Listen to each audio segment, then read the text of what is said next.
नमस्कार, आप देख रहे हैं न्यूज़ 24। मैं हूं आप सभी के साथ विपनेश माथुर। झारखंड में सोरेन संकट अब लगातार गहराता जा रहा है। आगे बढ़ते हैं और बड़ी खबर का रुख कर लेते हैं इसी मामले से जुड़ी हुई। थोड़ी देर में हेमंत सोरेन पर फैसला आ सकता है क्योंकि राज्यपाल झारखंड पहुंच चुके हैं। ये इस वक्त की बड़ी खबर है। राज्यपाल के आने का ही इंतजार किया जा रहा है क्योंकि इलेक्शन कमीशन ने राज्यपाल से सिफारिश की है हेमंत सोरेन, सीएम हेमंत सोरेन की सदस्यता को निलंबन की। राज्यपाल ने एडवोकेट जनरल को बुलाया है। ये इस वक्त की बड़ी खबर है। थोड़ी देर में हेमंत सोरेन पर आ सकता है फैसला। सार्वजनिक करेंगे फैसले को राज्यपाल। क्या सिफारिश इलेक्शन कमीशन की तरफ से राज्यपाल को की गई है? थोड़ी देर में हेमंत सोरेन और उनके भाई को लेकर, बसंत सोरेन को लेकर राज्यपाल फैसला दे सकते हैं। अब ये देखना होगा कि क्या इलेक्शन कमीशन की तरफ से हेमंत सोरेन के भाई को लेकर भी कोई सिफारिश की गई है। लेकिन राज्यपाल ने एडवोकेट जनरल को बुला लिया है। ये इस वक्त की बड़ी खबर है। इलेक्शन कमीशन ने खनन मामले में भ्रष्टाचार हुआ और उस पर लंबी सुनवाई की, आज फैसला दिया है और सदस्यता रद्द करने की सिफारिश जो है राज्यपाल को भेजी है। थोड़ी देर में राज्यपाल, ये कहा जा रहा है कि उस सिफारिश को, उस फैसले को सार्वजनिक करेंगे जो इलेक्शन कमीशन की तरफ से हेमंत सोरेन की सदस्यता को लेकर कहा गया है। रांची से विवेक चंद्रा लगातार हमें अपडेट कर रहे हैं। विवेक, राज्यपाल पहुंच चुके हैं और उन्होंने सचिव को भी बुला लिया है। कितनी देर में माने कि ये फैसला सार्वजनिक हो सकता है?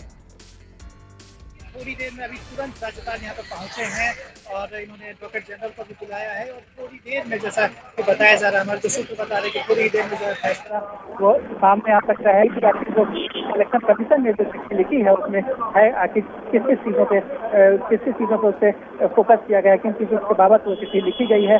तो जो सदस्यता जारी है सोरेन की, इसके साथ साथ क्या चुनाव पर रोक लगाई गई, तो थोड़ा देर हमें इंतजार करना पड़ेगा। थोड़ी ही देर में फैसला सामने आ जाएगा। तो राज्यपाल ने एडवोकेट जनरल को बुलाया है और विवेक बता रहे हैं कि थोड़ा इंतजार हमें करना होगा, किसी भी वक्त जो है फैसला सार्वजनिक हो सकता है। लेकिन विवेक, दूसरी तरफ हम देख रहे हैं कि उधर हेमंत सोरेन ने सभी विधायकों को इकट्ठा होने के लिए कहा है, सभी को बुलाया गया है। ये गहमागहमी बनी हुई है। हम अभी मुख्यमंत्री आवास पर ही मौजूद हैं। आप देखिए कि यहाँ पे जो है लगातार गहमागहमी मौजूद है। विधायक यहाँ पहुँच रहे हैं। विधायकों का पहुँचने का जो सिलसिला है वो लगातार जारी है और यहाँ पे जो अंदरूनी जो बैठक हो उसमें काफी अहम फैसले लिए जाने हैं कि आखिर राज्यपाल जब फैसला सार्वजनिक करेंगे तो उसके बाद की जो रणनीति होगी वो क्या होगी। जी, तो मुझे भी अभी मामले की जानकारी नहीं है। ये राज्यपाल ने कहा है कि जो सिफारिश भेजी गई है थोड़ी देर में उसको पढ़ा जाएगा, देखा जाएगा और एडवोकेट जनरल पहुंच चुके हैं। किसी भी वक्त झारखंड के मुख्यमंत्री हेमंत सोरेन की सदस्यता का खुलासा होगा, सार्वजनिक करेंगे उस फैसले को। उनके भाई के लिए भी इस मामले में फैसला आना था, उनको लेकर क्या सिफारिश इलेक्शन कमीशन की तरफ से की गई है। और इस मामले में ऋषिकेश जुड़ गए ज्यादा जानकारी के साथ। ऋषिकेश, बड़ी हलचल है आज तो दिल्ली से लेकर झारखंड तक। अब सबकी निगाहें झारखंड पर हैं और वहां राज्यपाल पहुंच चुके हैं। एडवोकेट जनरल को भी बुला लिया गया है।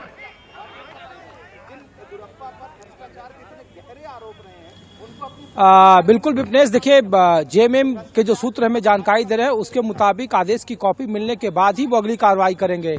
एक तरफ विधायक दल की बैठक, आलमगीर आलम है कांग्रेस के, उनके आवास पर कुछ विधायक जुटे हुए हैं और थोड़ी देर के बाद जैसे ही आदेश की कॉपी आएगी, जेएमएम, कांग्रेस और आरजेडी का संयुक्त अधिवेशन विधायक दल की बैठक होगी और उसमें फिर इस पर रणनीति पर विचार किया जाएगा।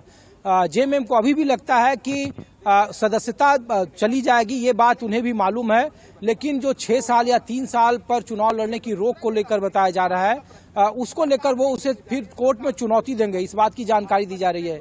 दूसरा विपनेश, हमारे सूत्र ये जानकारी दे रहे हैं कि 50 विधायकों का समर्थन पत्र बकायदा तैयार है और वहां पे उसके बाद जैसे ही ये आदेश की कॉपी आएगी और अगर चुनाव लड़ने पर रोक नहीं लगाई गई तो दोबारा मुख्यमंत्री के तौर पर हेमंत सोरेन इस्तीफा देंगे और तुरंत फिर सरकार बनाने का दावा भी पेश करेंगे गवर्नर के पास। इस बात की भी तैयारी कर ली गई है लगभग और समर्थन पत्र उन्हें सौंप दिया जाएगा। सब लोग इंतजार कर रहे हैं। गवर्नर अब से थोड़ी देर पहले पहुंचे हैं और आदेश की कॉपी वो जारी करेंगे। औपचारिक तौर पर इसकी पुष्टि होगी कि आखिरकार आदेश में क्या कहा गया है। इसके बाद ही वहाँ कोई अंतिम निर्णय लेगा, लेकिन कांग्रेस और जेएमएम के तमाम विधायकों को रांची पहुंचने के लिए कह दिया गया है। धीरे धीरे कुछ मंत्री अभी भी मुख्यमंत्री के आवास पर, सीएम सोरेन के आवास पर मौजूद हैं। इस्तीफा तुरंत दे देंगे जैसे ही ये आदेश की पुष्टि हो जाएगी। सीएम के तौर पर बकायदा हेमंत सोरेन राजभवन जाएंगे और इस्तीफा तुरंत। ये जानकारी मिली है इलेक्शन कमीशन से भी हमारे पास कोई जानकारी नहीं आई है। सीएमओ की तरफ से ये कहा गया है कि इलेक्शन कमीशन की तरफ से हमारे पास कोई जानकारी नहीं है। सदस्यता रद्द होने पर सीएमओ का ये बड़ा दावा कि हमें राज्यपाल ऑफिस से कोई इंफॉर्मेशन अभी तक नहीं मिली है सदस्यता रद्द होने के मामले में। ऋषिकेश, सीएमओ की तरफ से है ये बयान, ये जानकारी शेयर की गई है कि कोई इंफॉर्मेशन नहीं है उनके पास अभी तक।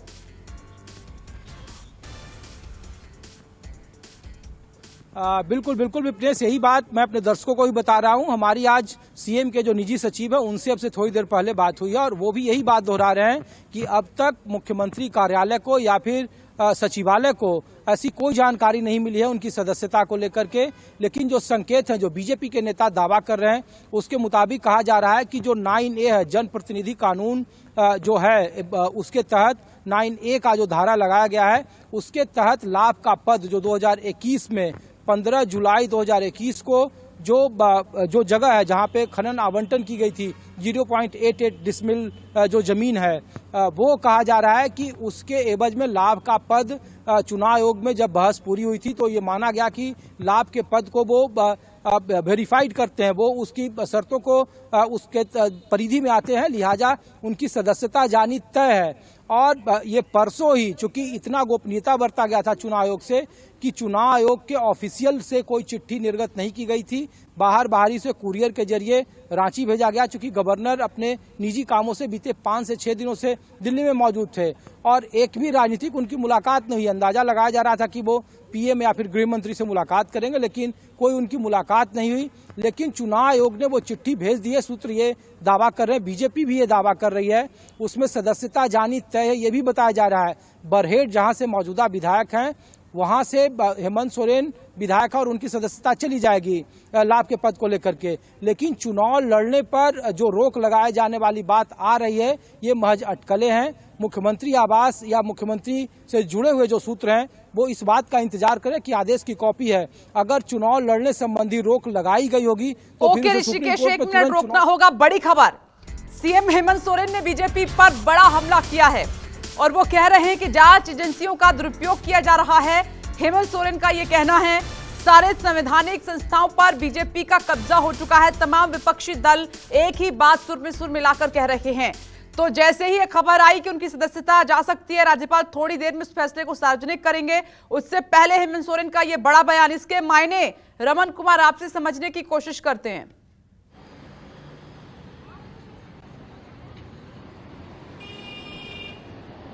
देखिए विपनेश, संवैधानिक संस्थाओं पर कब्जा कर लिया है बीजेपी ने, ऐसा आरोप विपक्ष के कई नेताओं की तरफ से गाहे बगाहे लगाया जाता रहा है। लेकिन ये जो मामला है, ये मामला अपने आप में काफी संगीन है, काफी गंभीर है। फरवरी में सबसे पहले रघुवर दास जो कि पूर्व मुख्यमंत्री हैं, उन्होंने आरोप लगाया था कि उन्होंने ऑफिस ऑफ प्रॉफिट का उल्लंघन करते हुए, ऑफिस ऑफ प्रॉफिट के दायरे में ये पूरा मामला आता है, उन्होंने खनन अपने नाम कर लिया, एक विधायक के नाम कर लिया जो कि ऑफिस ऑफ प्रॉफिट के दायरे में आता है। और फिर ये शिकायत चुनाव आयोग के पास भेजी गई। इसी महीने में 18 तारीख को चुनाव आयोग ने दोनों पक्षों की सुनवाई पूरी की और आज ये चिट्ठी राजभवन को भेजी गई। राज्यपाल की तरफ से भले ही ये कहा गया कि उन्हें इसकी जानकारी नहीं है, क्योंकि जब तक वो राजभवन नहीं पहुंचते तब तक उन्हें उस चिट्ठी में क्या लिखा है उसकी जानकारी कैसे हो सकती है। और जब तक राजभवन इसकी सूचना मुख्यमंत्री कार्यालय को नहीं देता तब तक मुख्यमंत्री को इसकी सूचना नहीं हो सकती है। इसीलिए कुछ ही घंटों की बस दे दी है, कुछ ही घंटों में आपको सारा कुछ पता चल जाएगा कि जो चुनाव आयोग ने चिट्ठी भेजी है सदस्यता रद्द करने की, वो राजभवन के पास से औपचारिक तौर पर मुख्यमंत्री कार्यालय को सूचित कर दिया जाएगा। मुख्यमंत्री से बात भी की जाएगी और मुख्यमंत्री उसके बाद फैसला लेंगे। मुख्यमंत्री का ये कहना कि संवैधानिक संस्थाओं पर बीजेपी ने कब्जा कर लिया है, ये ऐसा आरोप है जिस आरोप को सुनने के बाद आप ये अंदाजा लगा सकती हैं कि बौखलाए हुए हैं हेमंत सोरेन और कहीं न कहीं उन्हें इस बात की चिंता है कि जिस तरीके से उन्हें अपने पद से इस्तीफा देना पड़ेगा। और रमन, आप रघुवर दास की बात कर रहे थे, पूर्व सीएम की, उन्होंने भी पलटवार कर दिया है। इसको ब्रेक कर देते हैं खबर को, फिर आते हैं दोबारा। ये बड़ी खबर, पूर्व मुख्यमंत्री रघुवर दास का हेमंत सोरेन पर हमला हुआ है।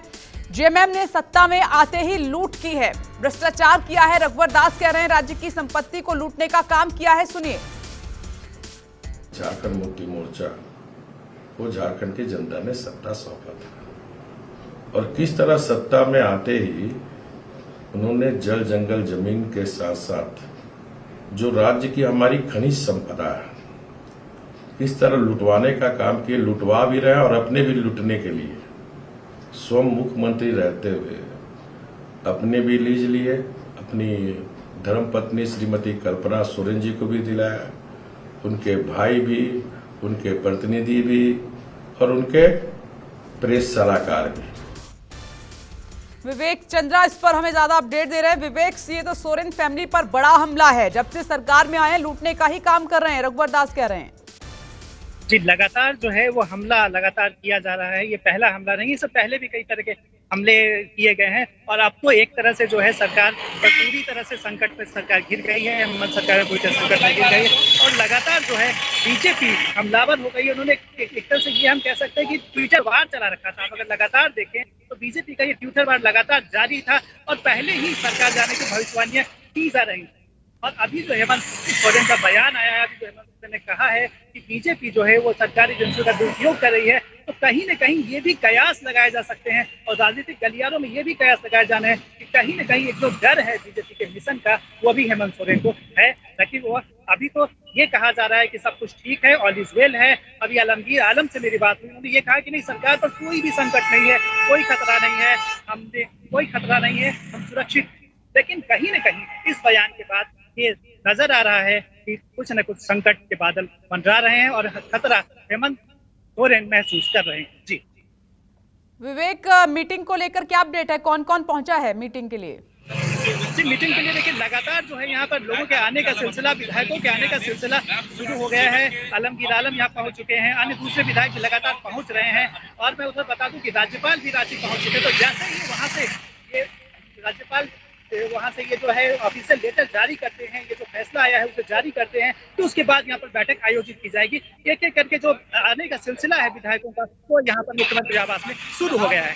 जी रमन, एक अहम सवाल के साथ आपके पास आ रही हूँ। आप देखेंगे एक लंबी लिस्ट है, जिस सरकार में जिस नेता ने जो भी भ्रष्टाचार किया है वो किसी न किसी दिन उजागर हुआ है और जब उसकी जड़ी खंगाली गई है, जांच हुई है, तो उस भ्रष्टाचार ने ही उनकी कमर को तोड़ा है, अच्छू की छवि को धूमिल किया है।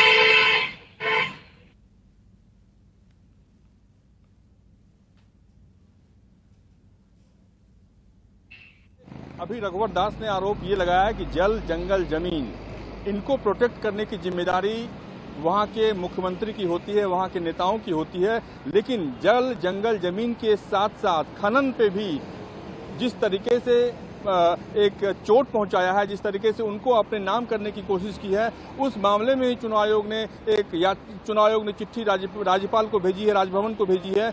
अब एक बड़ा आरोप आपने सुना होगा कि रघुवर दास ने यह भी लगाया कि कल्पना सोरेन, जो कि हेमंत सोरेन की पत्नी है, उन्होंने भी खनन आवंटित किया अपने नाम पे। यानी कि कह सकते हैं कि अगर कल्पना सोरेन को मुख्यमंत्री बनाया जाता है तो हो सकता है कि बीजेपी फिर से उनके खिलाफ भी मामला दायर करे, क्योंकि पूरे परिवार को एक अपने भूमिका में लेते हुए बीजेपी ये तय करना चाहती है कि पूरा परिवार भ्रष्टाचार में लिप्त है और हेमंत सोरेन के पास किसी दूसरे विधायक को मुख्यमंत्री बनाने का अलावा कोई चारा नहीं बचता है।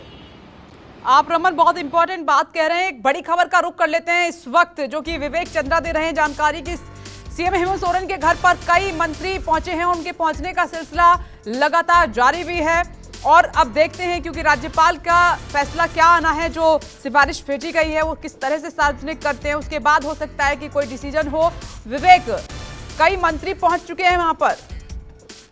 जी, यहाँ पर कई मंत्री पहुंच चुके हैं, ये पहुंचने का सिलसिला जो है लगातार जारी। हम आपको दिखाना चाहेंगे, ये जो है मुख्यमंत्री आवास, आप देख सकते हैं मुख्यमंत्री आवास पर जो पूरी तरह से गहमागहमी है वो बनी हुई है यहाँ पर।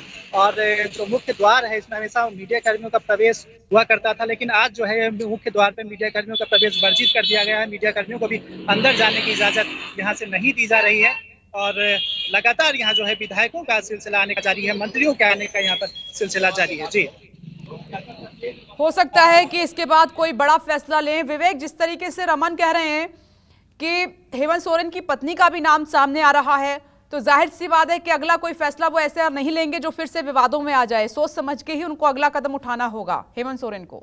एकदम ठीक कहा कि जो है पूरी तरह से जो परिवार है, सारे परिवार के जो सदस्य हैं उन पर कहीं न कहीं से जो है वो भ्रष्टाचार के मामले हैं और ऐसे में जो फैसला होना है वो बड़ा ही सोच विचार कर उनको लेना पड़ेगा। इसमें सबसे बड़ा संकट ये है कि हेमंत अगर ये फैसला लेते हैं कि परिवार से बाहर जाते हैं तो उन्हें ये देखना पड़ेगा कि जो एक नीतीश कुमार के साथ जो हुआ था, मांझी वाला जो प्रकरण हुआ था, कहीं वो फिर से न दोहरा जाए। तो ये एक संकट उनके सामने खड़ा है। और अगर परिवार की बात वो करते हैं, परिवार से कोई ऑप्शन सुनते हैं, तो उनके पिता के ऊपर जो है वहाँ भी उन पे भी तलवार लटकी हुई है। इनके भाई के ऊपर अभी हाल में फैसला आना है और इन पर भी जो तल है वो कुछ ही मिनटों में साफ हो जाएगा। कहीं ना कहीं पूरा परिवार जो है वो लिप्त है और ऐसे में इन्हें जो फैसला लेना होगा काफी सोच समझकर सूझबूझ से ये फैसला करना पड़ेगा। जी।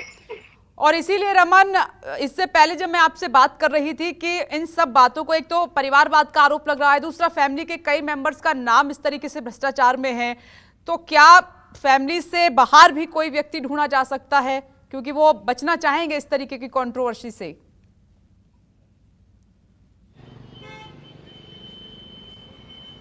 बिल्कुल, देखिए कि कई नामों पे चर्चा हो रही है जो कि हेमंत सोरेन के काफ़ी करीबी हैं, उनके भरोसेमंद हैं, उनके विश्वास पात्र हैं।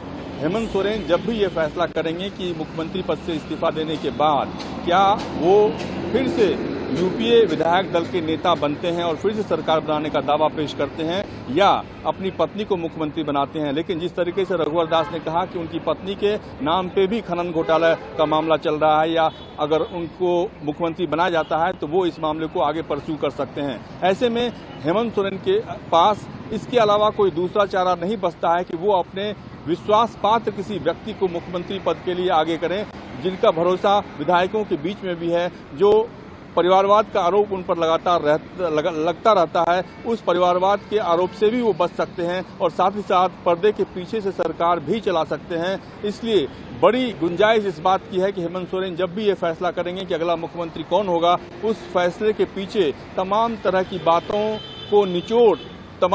बातों का निचोड़ करने के बाद ही वो फैसला लेंगे, क्योंकि ऐसा फैसला वो नहीं लेना चाहेंगे कि कुछ ही दिनों के बाद उन्हें फिर से कटघरे में खड़ा कर दिया जाए। और फैसला इसलिए भी नहीं लेना चाहेंगे यहाँ पर रमन की आने वाले इलेक्शन में, क्योंकि जनता तो देख ही रही है, कोई ऐसा फेस हो सीएम बना रहे जिससे पार्टी को नुकसान हो तो वो कहीं ना कहीं एंटी भी जाता है, तो इन सब से भी वो बचने की कोशिश करेंगे। ऋषिकेश, वैसे तो बीजेपी के तमाम नेता एक्टिव हैं, हालांकि झारखंड में बीजेपी की राह इतनी आसान नहीं है संख्या बल के हिसाब से, फिर भी नेता बहुत एक्टिव दिखाई दे रहे हैं बीजेपी के।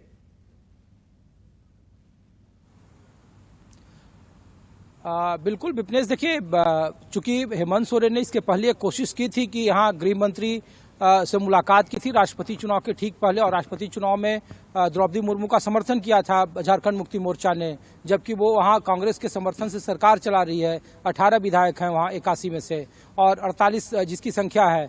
लेकिन उसके बावजूद देखिए बीजेपी के जो अलग अलग वहाँ के लोग हैं, हेमंत सोरेन के सदस्यता और वहाँ दोबारा चुनाव कराए जाने को लेकर आपसी खींचतान में है।